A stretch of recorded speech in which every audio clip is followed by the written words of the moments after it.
we should have it running for a bit. I don't know if you saw Rick Beato's video of it. He just sort of listened to this playing and nodded along, not really talking much. All of those emperors are all trying too hard. Yeah.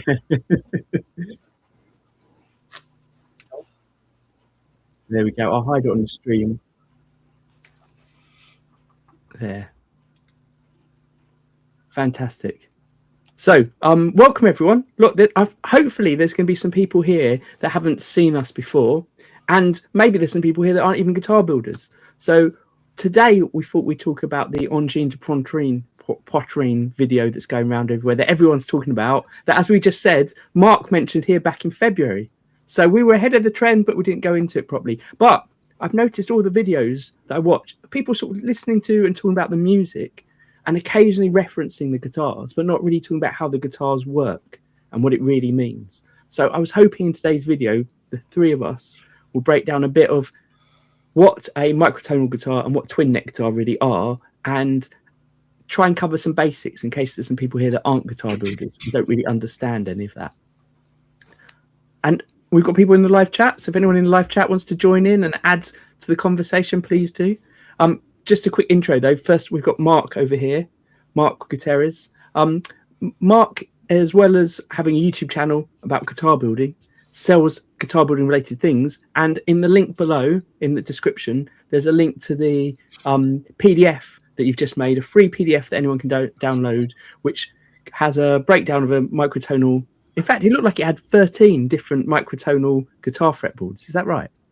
No, it's just one. It's one, a single one, but I provided templates because I don't know what people do. Like, do they need a center line? Do they just want the frets? Do they want the mock with all the meta, like strings? So I have three versions: just the frets template, frets with the center line, and then the actual meta stuff. So like the strings where you see the actual nut, and then where they terminate at the bridge. Fantastic. For the scale length. So just three options. They're 1-to-1 ratio blueprints, so you can print them out 1-to-1 ratio and just start cutting or whatever, drawing. Do you know, I think even if you're not going to make one, you should download one to look at, so you can actually see, because you can print out an actual scale and hold it next to a guitar neck you've got and see how weird it might be. Yeah, anyway, there's literally like there's 48 frets on there, so it looks weird. Yeah. But also, actually, one other thing on Mark's YouTube channel is Mark does quite interesting things that aren't traditional. So also, as we're talking about fretboards, you've got a video up where you made a fretboard out of resin with all the frets also being resin. That's worth checking out. And then below me, we've got Alan from Rough Boy Guitars. Alan's quite new to guitar building, but he's been a regular in our live stream chat for quite a while. And as I always say, we want to open this up to anyone. It's quite informal.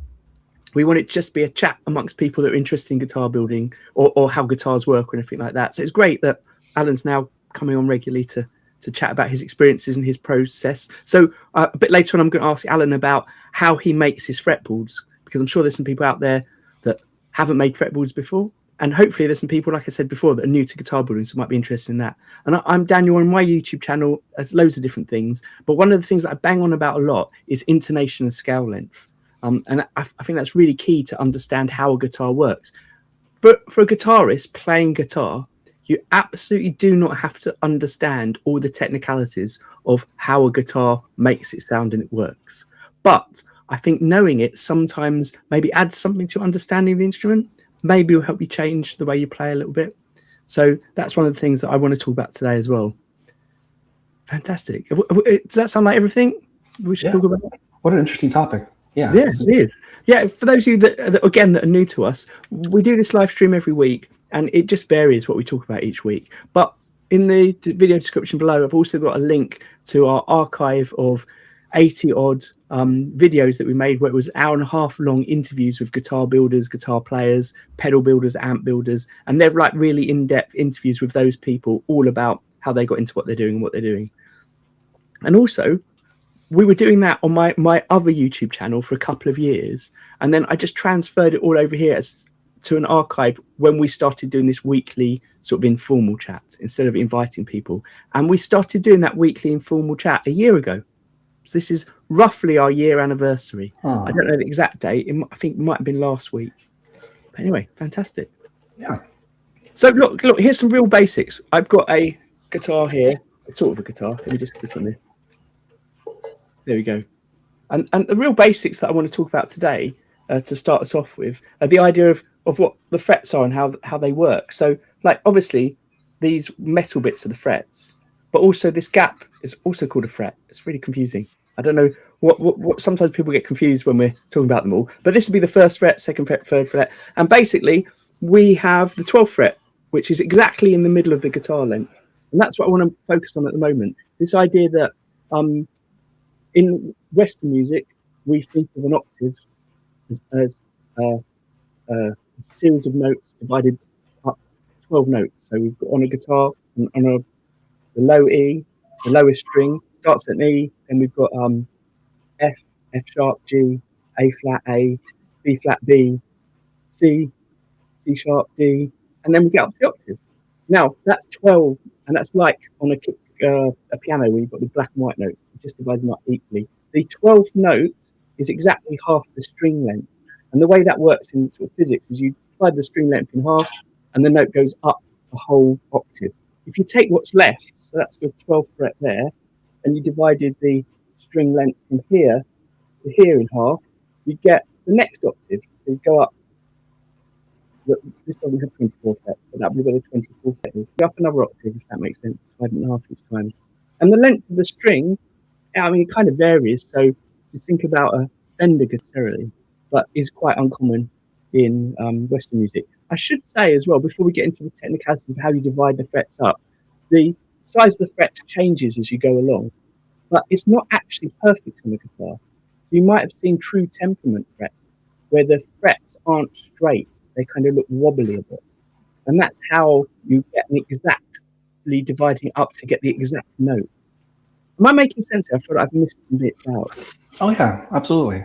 Oh, good. I'm making sense. So, one thing that I found quite interesting is a video by someone called David Bennett. He is a piano instructor, and he does incredible YouTube videos in which he breaks down music and types of music and different genres, different keys, different scales, but putting them into contemporary music. So the kind of complicated music theory is explained with well-known songs to help you understand them. And he did a video about Angine de Poitrine, and I just want to show you. I've linked his video in the description below. I just want to show you on the screen something he did. So he divided a scale into the 24 tones. So what we have are here we have, this would be our normal sharp. This is a half sharp. Half sharp yeah. is literally half the sharp symbol. That's how it's represented. I had no idea this existed. And a half flat is the flat symbol in reverse. It's fascinating. Isn't it crazy?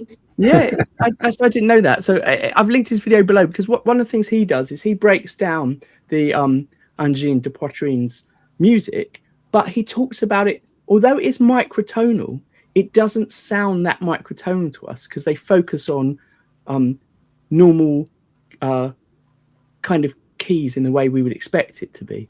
So, for example, their melodies all might be in major thirds or something like that, whereas at certain points in the song, they have these weird melodies where it doesn't follow traditions that we're used to. But most of the time, although it's including all these extra additional notes, it follows the sort of patterns we'd expect to hear in the harmonies. So it seems more connected to our Western sort of music. Anyway, his breakdown of it is brilliant.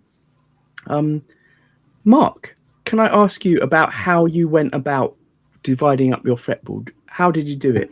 Do you sit there with a pencil? No, not at all. No. You don't have to. So the microtonal community is huge, right? Like we're just touching on it. Like we're total noobs, right? Yeah. But it's been around for like centuries.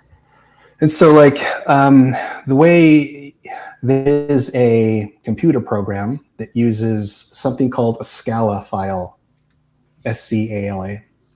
And there are literally thousands of microtonal Scala files. And there are thousands simply because It all really depends on your ear, right? So for example, we're talking about 24 tet, which is tet stands for true equal temperament. So it's dividing things up equally mathematically, right?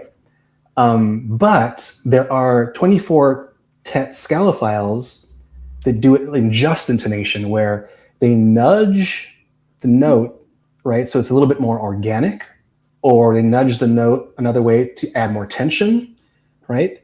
So it's like harmonically it's harmonically more musical. And so there's all these different sort of variations of 24 tet, and there's thousands of them. And you just got to like go through them, find the one you want, and then you have basically the math there for you. So this one, yeah. Can I just say, so that's a bit like the idea when I was talking about the true temperament frets that budge the fret very slightly, so that the fraction of how the string's divided up becomes more correct for how the music should be. Is that what you're saying? That not necessarily. So like, okay, here's the problem with true temperament. And there's a really great video out there. It's an old video of Ola Strandberg interviewing the inventor of true temperament, right? And what it boils down to is there's nothing correct about true temperament. It is all subjective. It is, the guy literally is talking to Ola Strandberg and he says, I just used my ear, and based on what I heard, I moved it left or right, right? So this is not, his system isn't mathematically like perfect, nor is it correct. It is highly subjective, right? And that's basically all these scalophiles are for microtonal tunings or whatever fretted instruments. It's just a subjective feel, because think about it, like we all know that A is 440 hertz, right? Right, and so then like you have A sharp is like 466 something, right? Well, there's a heck of a lot of frequencies in between A and A sharp. Now, the true temperament, the 24 tet, just divides it in half mathematically, but you can nudge it left or right if you wanted to. So there's all these different variations, but they're all subjective based on, again, either it's subjective or they're nudging it to be more sort of harmonically musical or to add more tension. But that's what it boils down to. So on that then, there used to be something called the rule of 18 for intonation. But I think, I don't know at what point, it got changed to being a more precise number of 17.817. But potentially what that is you take your scale length, like I said, 25.5 inch for Fender Strats, and you divide that by 17.817, or 18 is what they used to use, and that gives you the distance between the start of the string, the nut, and the first fret. And then you take the first fret to the bridge, that's the rest of the string, you divide that by 18 or 17.817, that gives you your next fret. And then you take the rest of the string and divide that again. And that's how we used to calculate, or how we calculate the positionings of the frets. So we have that mathematical formula. But I was under the impression that that doesn't give you a perfect recording for the A440 true temperament for every note, and that's just a built-in thing of string instruments. It's not going to be perfect on every note because of the way the maths and your ear work. But maybe I'm incorrect on that, but it sounds like from what you're saying that might be it, might not be it. Sounds right. Yeah.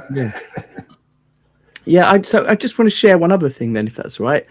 There's loads of them out there, but like this is a Stu Mac fret position calculator. You just enter the number of frets you might have on your guitar. So let's say 21 frets, and your scale length, I'm going to do it in inches. Let's do 25.5, and then it calculates it. And what you get is your, did it work? Yeah, here you go. So then it just breaks down the positioning of the frets. So the fret from the nut and the fret from the last fret.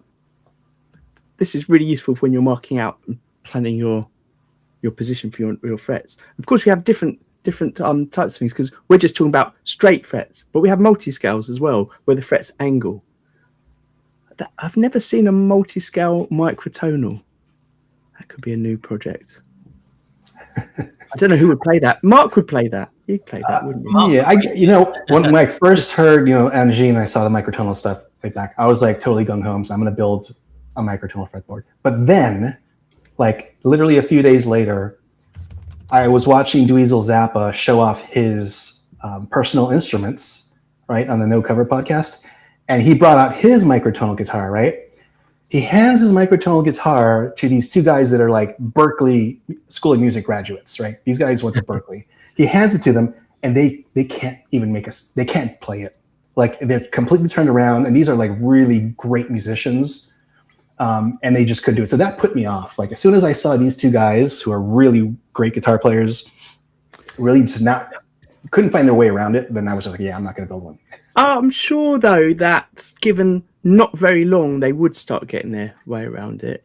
I think so, yeah. I also think you're a bit more experimental, seeing some of the guitars you've built with odd fret positionings over multiple strings. Yeah. I think you get into it.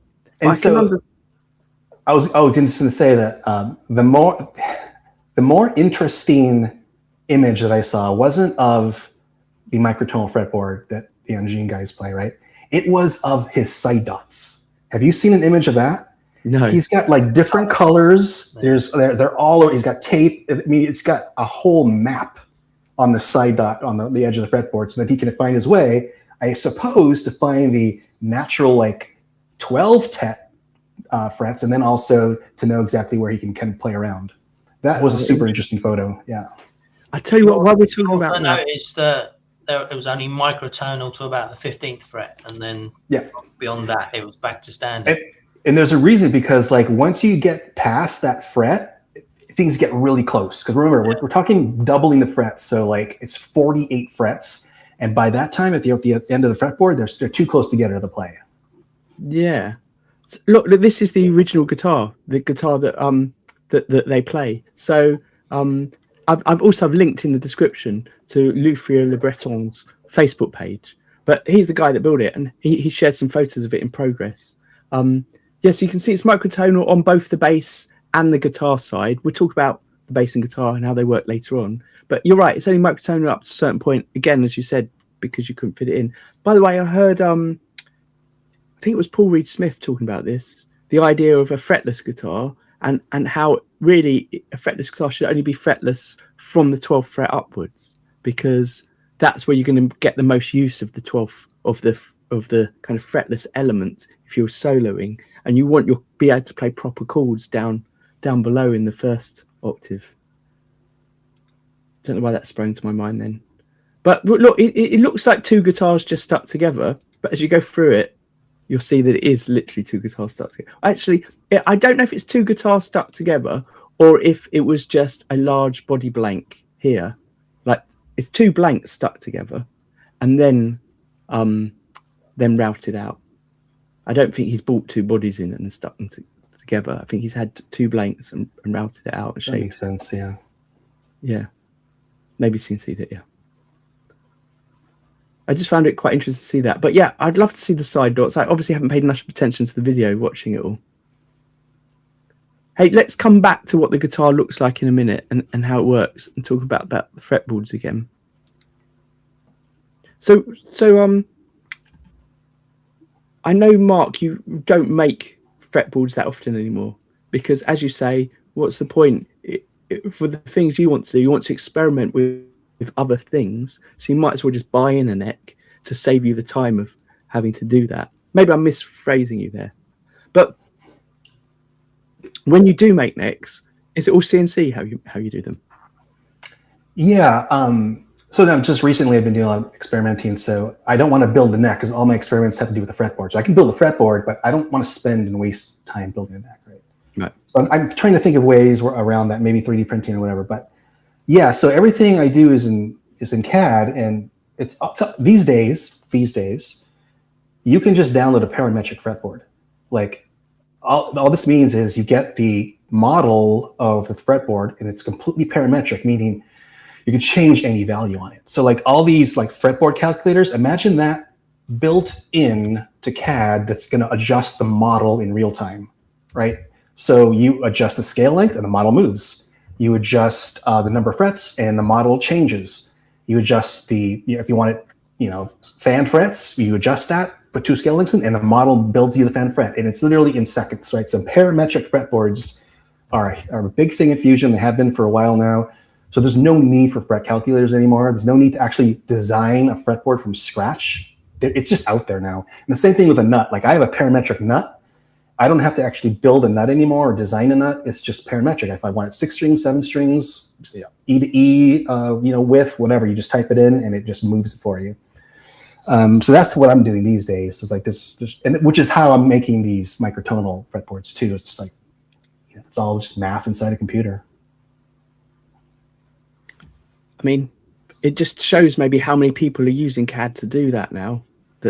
I mean, I guess you only need one person to do it and build the program, and then it's out there for everyone. Mm-hmm. Someone has just said that Mick from Mick's Guitars, who's been on here before a few times, has made his own fret calculator. So I'm going to look for it. If I can find it, I'm going to put a link to that one in the video description. If I can't find it now, I'll message him and I'll put it in the future. So if you're watching this in the future and you want to see how to do it, let's use his design. Yeah, I can't find it there. Anyway, I'm on his website. Hey, so Alan, how did you make your fretboards then? So I've started off, so I'm starting from the beginning. So I'm using literally a fret saw, and so I bought literally a template, and it goes on the pin, and then I'm putting it into a actual mitre box and going from there, and then literally cutting them by hand. But then when I first did the neck, I drew it up in CAD. I used just to double check myself and get my calculations right, I used one called Tundra Man, and that gives you inches and millimeters on the same chart, so you don't have to worry about doing conversions or anything. You can double check yourself. And then so I'm actually working on at different stages. I've got 4 fretboards on the go at the moment, purely because I want to make a few at the same time as I'm doing them for the first time. And I don't want to do one now and then one in 8 months and then think, oh, what did I do, and start again. So I'm trying to make them all the necks different. So one's just a standard neck blank, and then I've got one that I'm actually sort of inspired by Corey, and I'm making something a bit weird. And then I've got and then this one is for the current build that was for the current Jörg's Cup that I'm working on, which is the most advanced one. The next job on that is to radius it. So just to backtrack, that template you held up, the metal template with the notches in it. Yeah. For people that don't know, the way that's used, if I'm correct, is the fretboard sticks to it. Yeah, you stick the fretboard down, yeah. And it's got the notches in it, which are exactly the same position as the frets need to be cut. And it just notches along inside the fret saw. So you're moving it each time, you're moving it the exact amount. Yeah, I don't know. It's got that marking on the side. You can see, but on the inside, you probably can't see. On the inside there, in here, there's a little pin, and the pin sits in the notch. So you literally move it into the pin and then cut it, and then move it to the next pin and cut it. And you can buy all the main sort of scales. They're all available. I mean, eventually I'd like to do it probably with like a radial arm saw or something like that, speed the process up. But I'm quite happy doing everything manually to start with, so I can do every process the hard way, and then eventually, who knows, the money's there, I'll buy a CNC and I can then just do it at once. Yeah, that system with the notching seems really good. I made one myself out of wood, scraps of wood, and it seemed to work, but the more you use it, the less accurate it seems to be, because it's not as solid as a bit of steel. I've just had a message from Owen. He's going to send me the link for Mick's fretboard calculator, so it will go in the description. Don't worry about that. Fantastic. So look, something else I want to ask, because again, there's going to be people here, I think, who have never made a fretboard or don't understand how it's made. There are loads of ways to make it.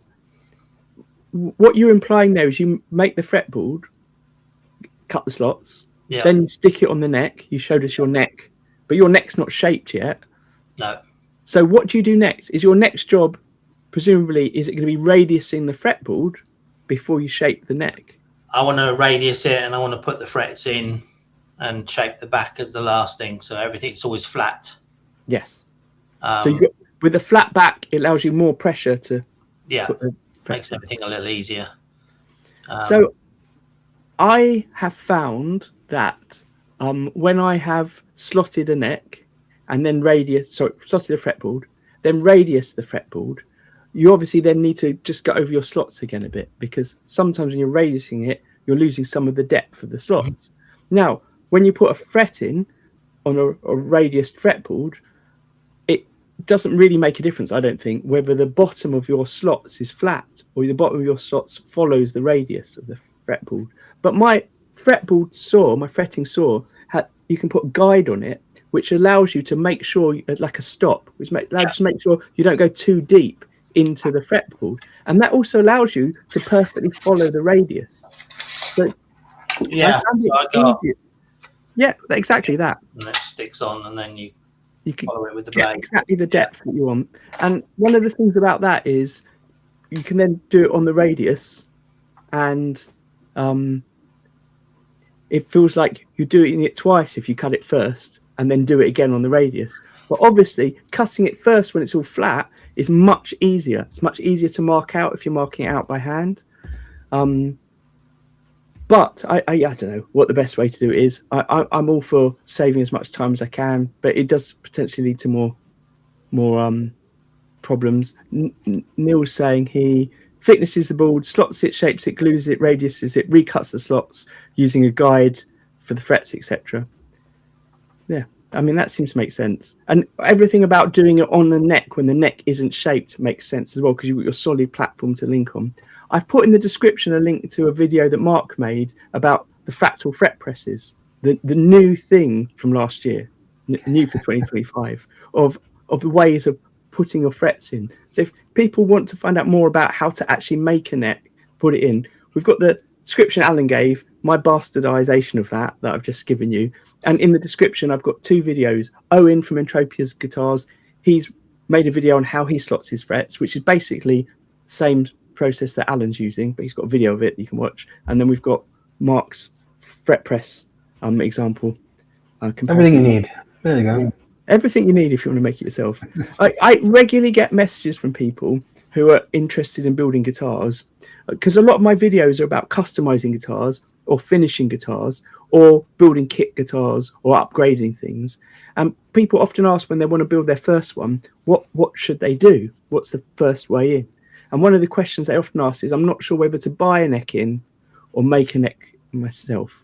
Because one thing that we found from all those interviews we had with people in the past who are guitar builders is when you first build, the necks can seem intimidating the first time you do it. But once you've done it, it's not intimidating, because you realize it's a process. You follow the process. It's quite a fun process. It's not as intimidating as it looks. So everyone recommends making your own your own necks. But I do find that if you just want to do something and get something built, buy a neck in and then take it off and build your own one later. That's my approach to it, I think. There we are. Mark, I didn't share your page just so people can see it. Oh, yeah. I love your image. Yeah, so it's just a PDF, free PDF. Includes 3. Some reason I read that as 13. Yeah. Again, it's the same fretboard. Just I don't know how people work, So I just thought, maybe they want a center line, maybe they don't, maybe they want the strings, maybe they don't, whatever. And it obviously comes with the table, so you can actually have all your measurements there if you need it. But it's for a 24-tet microtonal fretboard. It's completely free. It's just a PDF, a couple PDFs. But yeah, if you're interested in building one, I thought a lot of people might be curious. I feel like it should be our new challenge. The challenge is playing it, I'm sure. But then, I started thinking, I was listening to all those songs, and I'm starting to think, is Microtonal kind of a one-trick pony? You know what I mean? Because a lot of those licks, some of those licks, and a lot of them, are the licks where it's chromaticism, right? So he's going from like, let's just say A to like half sharp, sharp, half flat, and it's in that chromaticism that you really kind of hear the microtonal. But I'm wondering how fast that's going to get old. Yeah, so I really recommend that David Bennett video that I've linked below, because he talks exactly about that, and about the fact that because it is following up that, like a pattern that follows up that microtonal, we recognize it and hear it better than if he just put random notes out, when we wouldn't necessarily pick them out as being microtonal in the same way or as obviously as we can. But he does talk about other ways of using it, and he gives examples of other bands that have used microtonal in different ways. Actually, that's another video of his. He's got 2 videos up on it. And yeah, I think that the other videos he uses are more instruments that don't have frets, that are fretless, or like a saxophone or a voice or a fretless bass, and how it can slide up between the notes and how it takes advantage of it. And he talks about the idea that we are really used to microtonal in some ways, because one of the really common things in blues guitar is bending a note a quarter tone. So it's something we're kind of used to hearing in blues licks. I thought watching the videos that it's quite jarring at times when they're playing, and if you listen to like Middle Eastern music or Indian music on a sitar and all those, they're all microtonal, but it sounds right.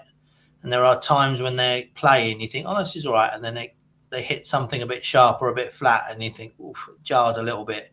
And I don't know if it's just them or, I used to listen to King Gizzard, and that when they were doing all their stuff, and I don't know if it was just a bit more distortion, and there was a lot more band going on that they got away with it better. I don't know. Do you know what their microtonal was? Because Owen's just mentioned about Steve Vai's having 16 notes per octave. Did the King Gizzard have a proper 24 breakup? From what I remember, I saw an interview about 9 years ago. They when they did it, they literally buggered their own guitars up and added frets in. So I'm not sure what they did. Can I just share this with you? It's not, Alan was talking about off air, another microtonal system. I'm not sure if it was this one, but I've seen it used quite a few times. So basically, the guitar neck has just these sort of tracks in it, and the frets slide up and down the tracks. So you can put it in a standard fret position, or you can move it. And as you were saying, Mark, it kind of makes sense to me now, because I always wondered why it didn't just have set positions to divide the microtonal up. But what you can see here is it's got sort of smaller fractions, so maybe you can get that different variation of the 24.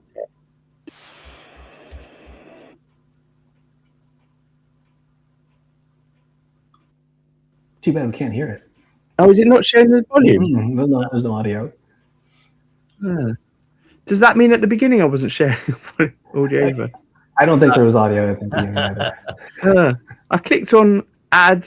Let me reshare then. Hold on.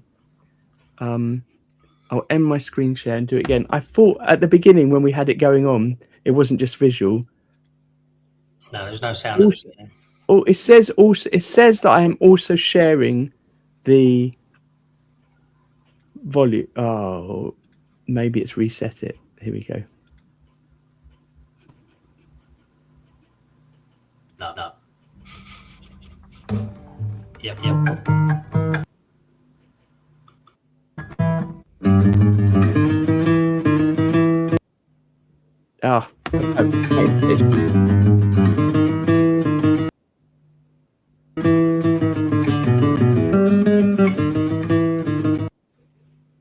Oh yes, my internet's playing.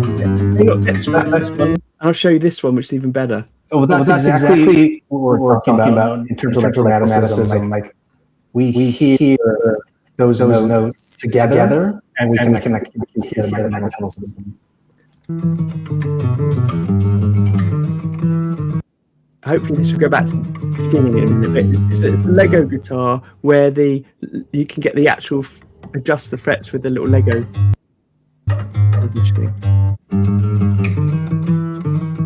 I find that funny.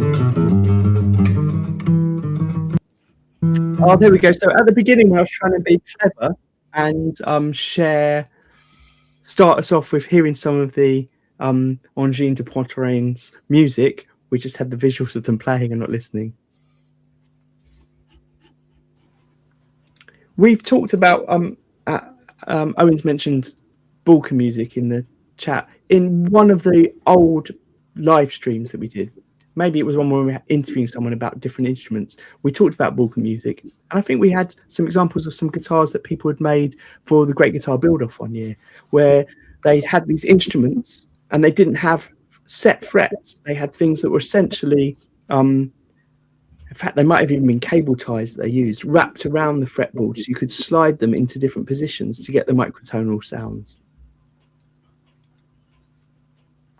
Right, I'm now going to share with you something different. I'm going to share with you one of my guitars. So this is a guy called Song Sing, who is a comic book illustrator from Thailand, and he had this exhibition of his artwork, and in it had paintings that were taken from characters from his graphic novels, and one of them is this guy that plays a guitar, and he sent me the image of the guitar, and I had to make one that matched it, and it was a twin neck, so it's a bass above and a guitar below. There's another little video of it here. See if this will play. I've got some images of it work in progress.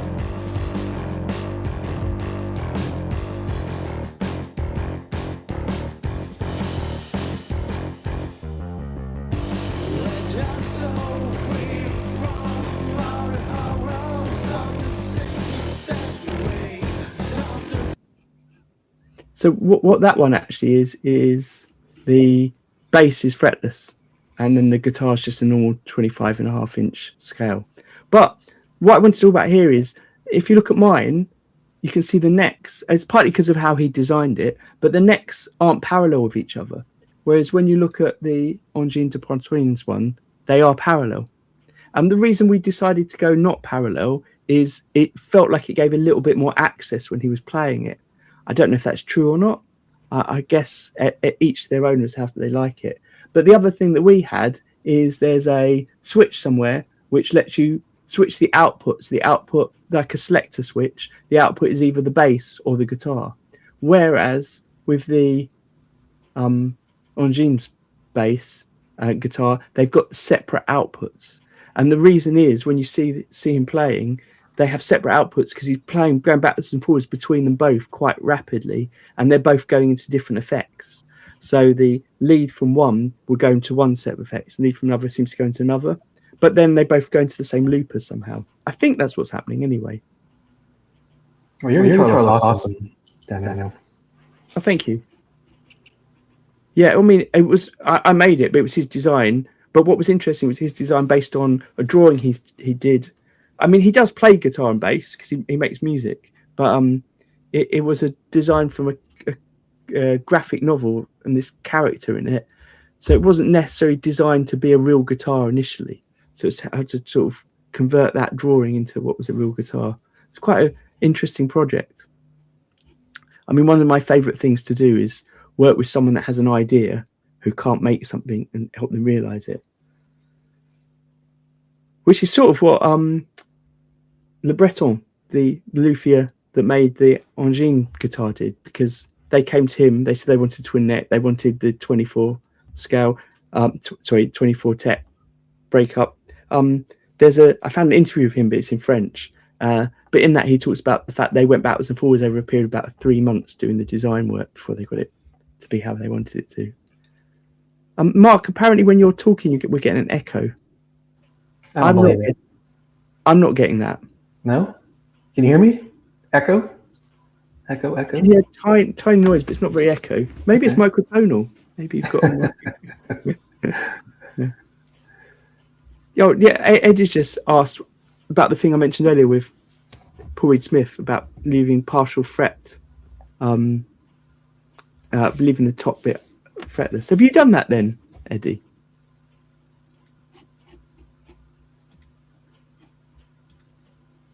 I'm trying to work out if there's anything that I feel we haven't covered about talking about this design. By the way, I love their music because I've had to listen to it so much recently because every single person in my feed, Justin Hawkins made a video on it, Danny Sapko made a video on it.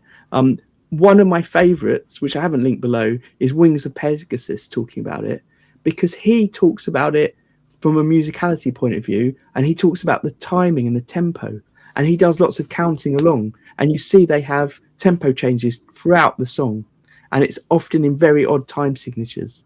And he's talking about the idea that when you have something that sounds odd, so microtonal, odd time signatures, and they look odd, it sort of works really well together. It's the whole package. I quite like that.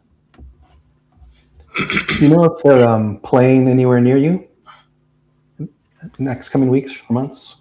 There is on this page, I think that that's interesting. I hadn't thought about going to see them. Bear in mind that you I mean, probably Europe is smaller than Texas, but I don't think they're playing in the UK. Okay. What I have heard though is they've become so popular that they've booked out tour for the whole of the year. So they've got dates here for them in France. I'll put that on the screen. If anyone's around.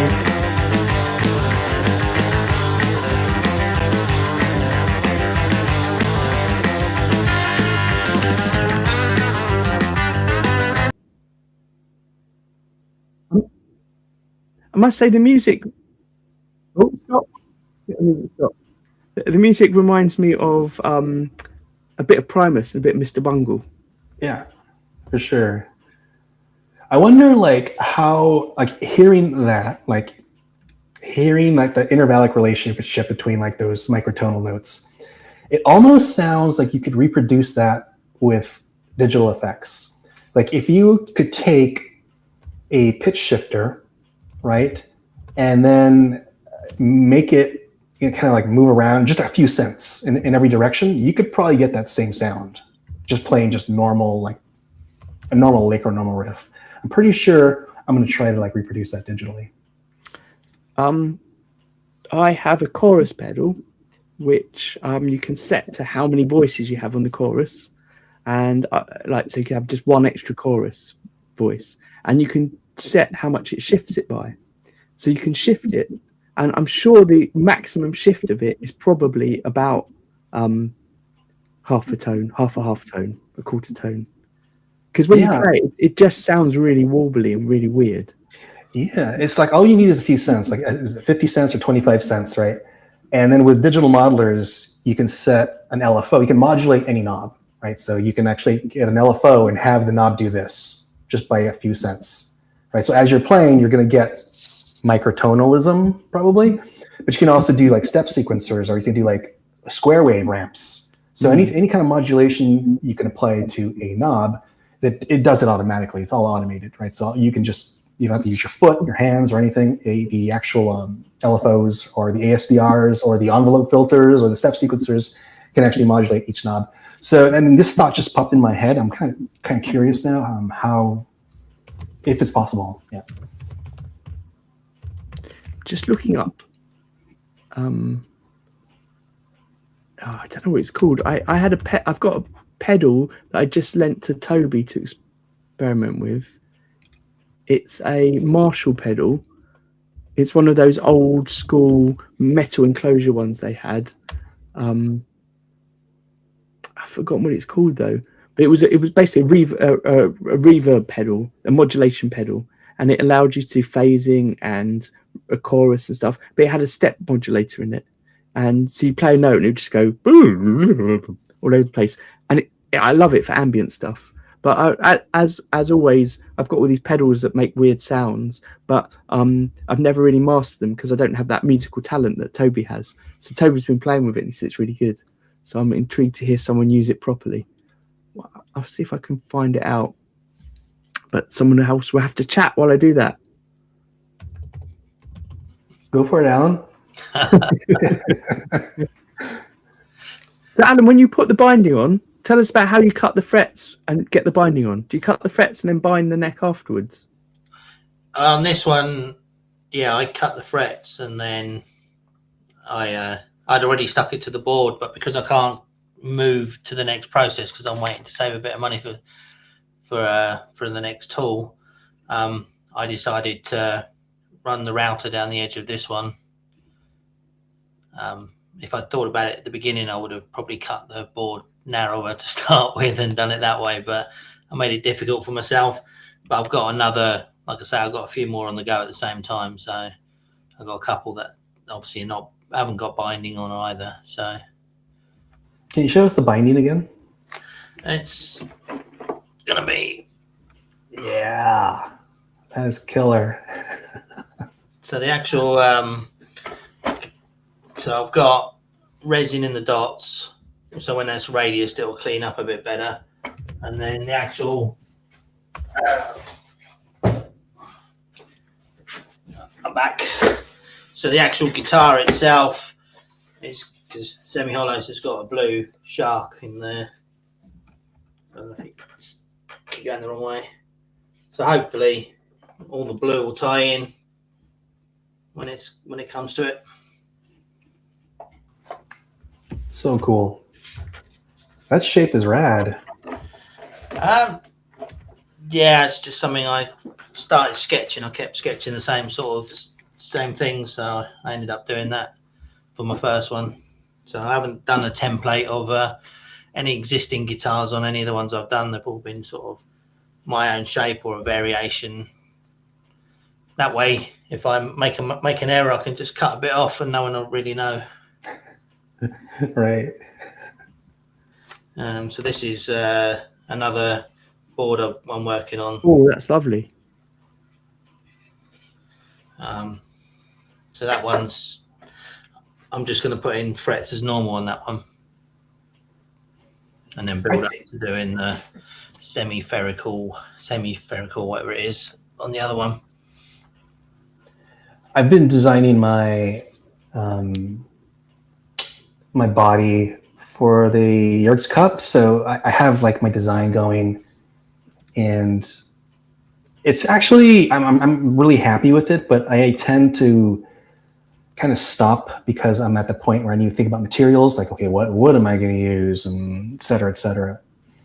And that's the part where it kind of stops in my tracks because I don't want to just use wood. I want to try other things, and I just don't progress after that point because wood is usually the only option.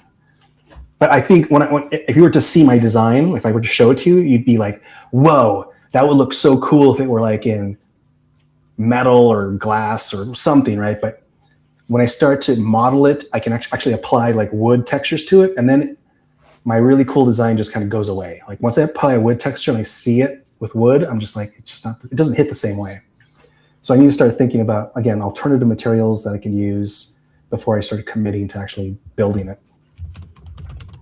Yeah, at some point I'm going to use some of the equipment at work because we make metal boxes, so a lot of what we do is aluminium. So I've got an idea for an aluminium, but just 3 layers of aluminium. So the first one's got the cutouts and you can see through it, so it just ends up hollow in all directions, and then I can anodize like the base and then one color, and you can see the colors through the top layers and stuff. That's the cool thing about aluminum. Like you can anodize it. Like I love that because anodized aluminum just looks different than paint, and sometimes you can get a texture. So there's a lot going on there that's going to be really cool. Yeah, you can grain it. Yeah. At some point, if I do a pick guard, I want to do it with brushed alley, and then sort of anodize it blue or red or whatever. Yeah. Hey, so sorry to go off on that tangent, but I found the pedal. It wasn't a reverberator, it was a regenerator.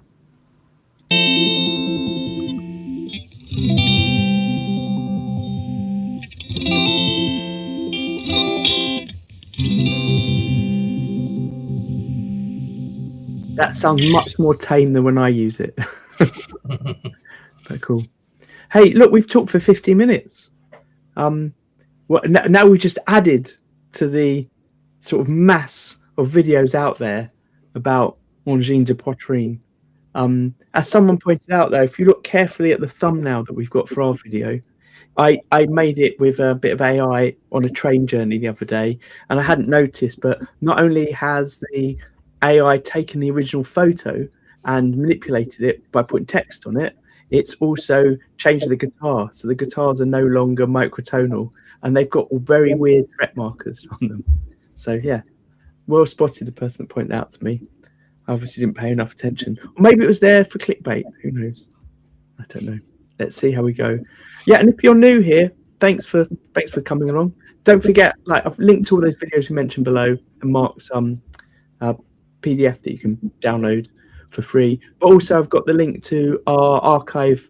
It's like a playlist of 80 odd videos of interviews, so do check those out. But not included in that playlist are all the lives we've been doing for the past year, like this, which are just kind of ad hoc, informal. And if anyone's watching that hasn't really been involved before but wants to be involved and wants to come on and join us actually on screen, let me know. It's always good to have a new voice. If you don't want to be on but you've got a topic, let us know as well. We're always looking for things to chat about. Although I'm quite enjoying seeing what's out there on YouTube and then us just sort of following on that trend, but from our point of view, which is always different. So thanks, Alan. Thanks, Mark. Thanks, everyone in the chat. Thanks, everyone watching the future. See you next Friday. See you guys. See ya. Bye.